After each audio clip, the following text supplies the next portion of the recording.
प्रांजल ज्ञान गंगा में आप सभी का स्वागत है। हम संक्षिप्त महाभारत का पाठ कर रहे हैं जिसमें कि वन पर्व चल रहा है और ये सारी कथाएं वन पर्व के अंतर्गत ही आ रही हैं।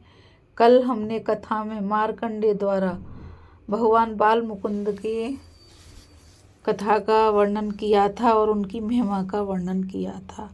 आज हम कल की धर्म और कल की अवतार के बारे में कथा पढ़ेंगे। तो चलिए कली का क्या धर्म है और कल की अवतार कैसे होगा इस कथा में जानेंगे। युधिष्ठिर ने उपर्युक्त कथा सुनकर पुनः मार्कंडेय जी से कहा, भार्गव, आपसे मैंने उत्पत्ति और प्रलय की आश्रयमयी कथा सुनी। अब मुझे कलयुग के विषय में सुनने का कौतूहल हो रहा है। कली में जब संपूर्ण धर्मों का उच्छेद हो जाएगा उसके बाद क्या होगा? कलयुग में मनुष्यों के पराक्रम कैसे होंगे? उनका आहार विहार स्वरूप क्या होगा? लोगों की आयु कितनी होगी? पहनावे कैसे होंगे? कलयुग के किस सीमा तक पहुंचने पर पुनः सतयुग आरंभ हो जाएगा?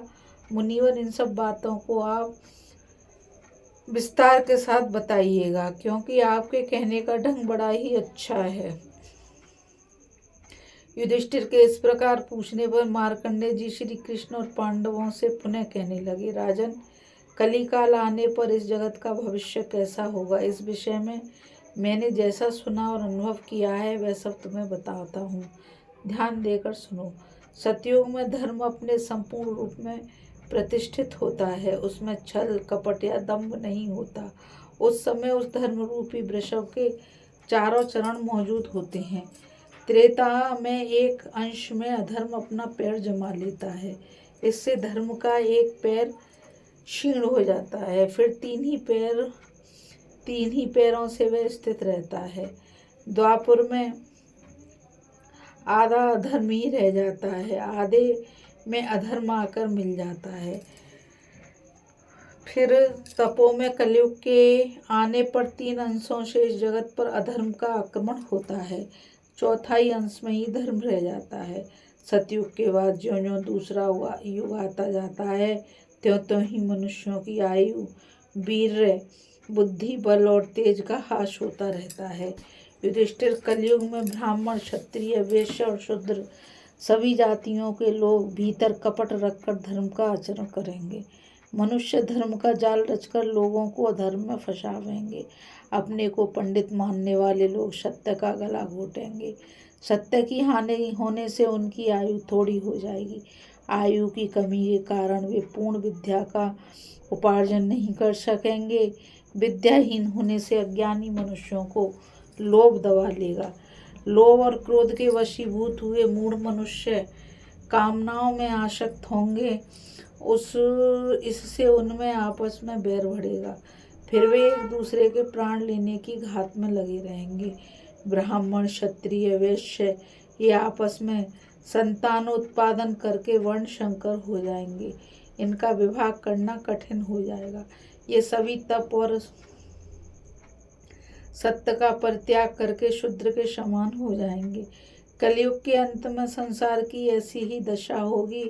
वस्त्रों में सन के बने हुए वस्त्र अच्छे समझे जाएंगे। धानों में कौंदों की प्रशंसा होगी। उस समय पुरुषों की केवल स्त्रियों से मित्रता होगी। लोग मछली मांस खाएंगे और भेड़ बकरी का दूध पिएंगे। गौओं का तो दर्शन दुर्लभ हो जाएगा। लोग एक दूसरे को लूटेंगे, मारेंगे। भगवान का कोई नाम नहीं होगा। सभी नास्तिक होंगे। पशुओं के अभाव में खेती बाड़ी सब चौपट हो जाएगी। लोग कुदाल से खोदकर नदियों के तट पर अनाज बोएंगे। उनमें भी फल बहुत कम मिलेगा। ब्राह्मण लोग व्रत नियमों का पालन तो करेंगे नहीं, उल्टे वेदों की निंदा करने लगेंगे। शुष्क तर्कवाद से मोहित होकर वे यज्ञ होम सब कुछ छोड़ देंगे। लोग गायों और 1 साल के बछड़ों के कंधों पर जुआ रखकर हल में जोतेंगे और सब लोग अहम ब्रह्मास्मि कहकर बड़ी बकवाद करेंगे। तथापि जगत में कोई भी उनकी निंदा नहीं करेगा। सारा जगत मलेच्छवत व्यवहार करेगा। सत्कर्म और यज्ञ आदि का कोई नाम भी न होगा। समस्त विश्व आनंदहीन उत्सव शून्य हो जाएगा। लोग प्राय दीनों, असहायों और विधवाओं का धन हड़ लेंगे। क्षत्रिय लोग तो जगत के लिए कांटा बन जाएंगे, मान और अहंकार में चूर रहेंगे। प्रजा की रक्षा तो करेंगे नहीं, उनसे रुपये ऐंठने के लिए लोभ अधिक रखेंगे। राजा कहलाने वाले लोगों को सिर्फ प्रजा को दंड देने का शौक होगा। लोग इतने निर्दयी हो जाएंगे कि सज्जन पुरुषों में भी आक्रमण करके उनके धन और स्त्री का बलात् से उपभोग करेंगे। उन्हें रोते बिलखते देखकर भी दया नहीं आवेगी। ना तो किसी से कन्या की याचना करेगा और ना कोई कन्या दान ही करेगा। कलयुग के वर कन्या अपने आप ही स्वयंवर कर लेंगे। उस समय के मूर्ख और असंतोषी राजा सब तरह के उपायों से दूसरों के धन का अपहरण करेंगे। हाथ को लूटेगा। अपने सगे संबंधी ही संपत्ति को हरण करने वाले हो जाएंगे। ब्राह्मण, क्षत्रिय और वैश्यों का नाम भी नहीं रह जाएगा। सब एक जाति के हो जाएंगे। भक्ष्याभक्ष का विचार छोड़कर सब लोग एक सा ही आहार करेंगे। स्त्री और पुरुष सब स्वेच्छाधारी होंगे। वे एक दूसरे के कार्य और विचार को सहन नहीं कर सकेंगे। श्राद्ध और तर्पण उठ जाएगा। ना कोई किसी का उपदेश सुनेगा और ना कोई किसी का गुरु होगा। सब अज्ञान में डूब जाएंगे। उस समय मनुष्य की अधिक से अधिक आयु 16 वर्ष की होगी। 5 ही 6 वर्ष की कन्याएं बड़ी हो जाएंगी। 7-8 वर्ष की उम्र वाले स्त्री पुरुष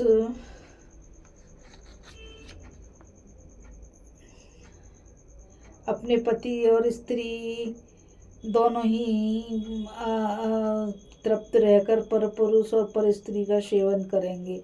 व्यापार में क्रय विक्रय के समय लोभ के कारण सभी सबको ठगेंगे। क्रिया के तत्व को न जानकर भी उसे करने में प्रवृत्त होंगे।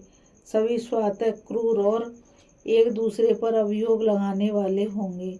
लोग बगीचे और वृक्ष कटवा डालेंगे, इसके लिए उनके हृदय में तनिक भी पीड़ा न होगी। प्रत्येक मनुष्य के जीवन पर भी संदेह हो जाएगा। लोभी मनुष्य ब्राह्मणों की हत्या करके उनका धन छीनकर भागेंगे। शूद्रों से पीड़ित हुए देश भय से हाहाकार करेंगे। सताए हुए ब्राह्मण नदी और पर्वतों का आश्रय लेंगे। दुष्ट राजाओं के कारण प्रजा सर्वदा टैक्स के भारी भार से दब जाएगी। शूद्र धर्म का उपदेश करेंगे और ब्राह्मण उनकी सेवा में रहेंगे। उनके उपदेश को प्रमाणिक बतावेंगे। समस्त लोक का व्यवहार विपरीत और उलटपुलट हो जाएगा। लोग हड्डी जड़ी हुई दीवारों की पूजा करेंगे, देव मूर्तियों की नहीं। उस समय के शूद्र जातियों की सेवा नहीं करेंगे। महर्षियों के आश्रम, ब्राह्मणों के घर, देव स्थान, धर्मसभा आदि सभी स्थानों की भूमि हड्डियों से जुड़ी हुई होगी। देव मंदिर कहीं नहीं होंगे। यही सब युगांत की पहचान है। जिस समय अधिकांश मनुष्य धर्महीन, मांस भोजी और शराब पीने वाले होंगे, उसी समय इस युग का अंत होगा। उस समय बिना समय की वर्षा होगी। शिष्य गुरुओं का अपमान करेंगे, सदा उनका हित करेंगे। आचार्य धनहीन होंगे, उन्हें शिष्यों की फटकार सुननी पड़ेगी।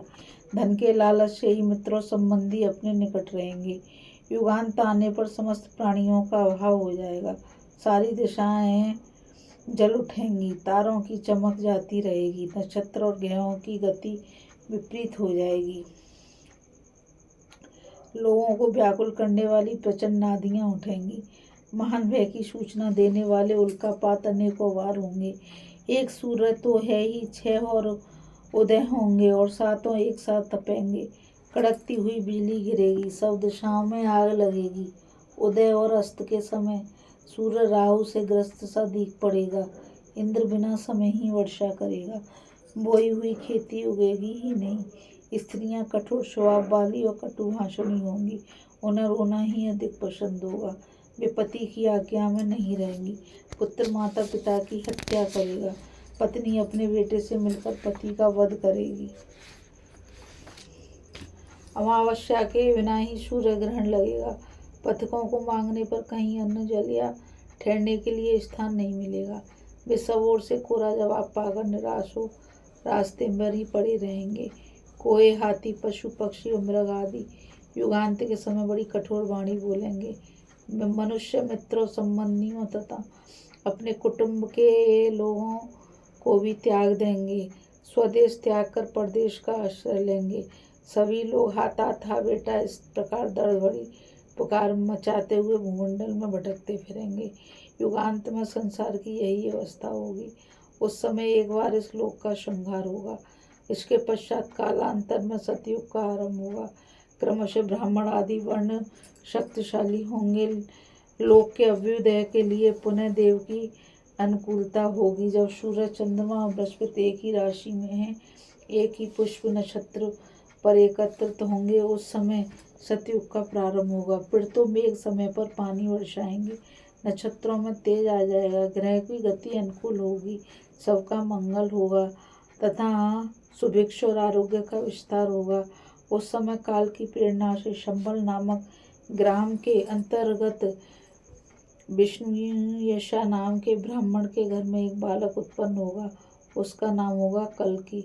विष्णुयशा वह ब्राह्मण कुमार बहुत ही बलवान, बुद्धिमान और पराक्रमी होगा।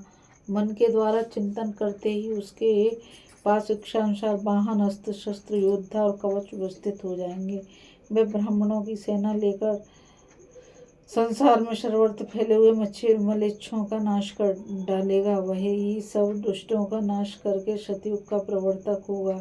धर्म के अनुसार विजय प्राप्त कर वह चक्रवर्ती राजा होगा और इस संपूर्ण जगत को आनंद प्रदान करेगा। इस कथा में बस इतना ही। अभी हम कल की धर्म और कल की अवतार की कथा को पढ़ रहे थे। अब हम आगे कथा में मार्कंडेय जी का युधिष्ठिर के लिए धर्म उपदेश की कथा को पढ़ेंगे। इस कथा में बस इतना ही। मुझ गीता रावत को आज्ञा दीजिए। कल फिर मिलेंगे एक नई कथा के साथ। और इस चैनल को ज़्यादा से ज़्यादा लाइक, शेयर और सब्सक्राइब कीजिए ताकि यह अमूल्य ज्ञान अधिक से अधिक लोगों तक पहुंच सके। इस कथा में बस इतना ही। राधे राधे। जय श्री कृष्ण। नमस्कार।